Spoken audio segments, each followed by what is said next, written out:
एक समय की बात है, देश की सीमा के किनारे बसे एक गांव पर कुछ आतंकवादियों ने कब्जा कर लिया और वहां लूटपाट मचा दी। सैनिकों को सूचना मिली तो वह तुरंत ही उनसे निपटने के लिए चल पड़े। बरसात का मौसम था, घनघोर वर्षा हो रही थी। इसके कारण छोटे छोटे ताल तलैया भी खूब विशालकाय नजर आ रहे थे। छोटी सी नदी भी उफान मारती हुई बह रही थी, जिसके कारण नदी पर बने पुल टूट गए थे। सैनिकों को वह नदी पार करनी थी, मगर पार कैसे करते?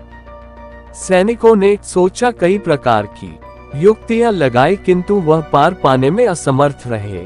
सैनिकों ने देखा कि पास में एक झोपड़ी है, उससे सहायता मांगी जाए। सैनिक उस झोपड़ी में गए। उस झोपड़ी में एक महिला थी जो दिन भर कार्य करती थी और अपनी झोपड़ी में रहती थी। उस महिला के पास अन्य कोई साधन या घर नहीं था।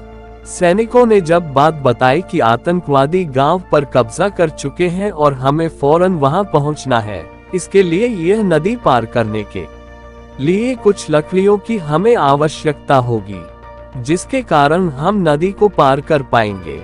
महिला ने पहले कुछ सोचा, फिर कहा कि मेरी झोपड़ी में दोबारा बना लूंगी, आपको जितने भी लकड़ी मेरी झोपड़ी से चाहिए निकाल लीजिए।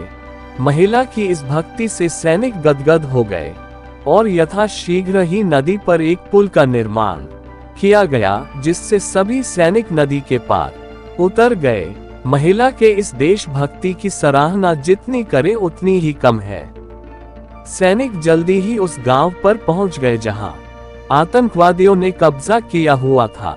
सैनिकों ने काफी देर की मशक्कत के बाद आतंकवादियों को मार गिराया और कुछ भाग गए, जिससे अपने देश में आए हुए संकट को उन्होंने बहादुरी से टाल दिया और दुश्मनों को सबक सिखाया।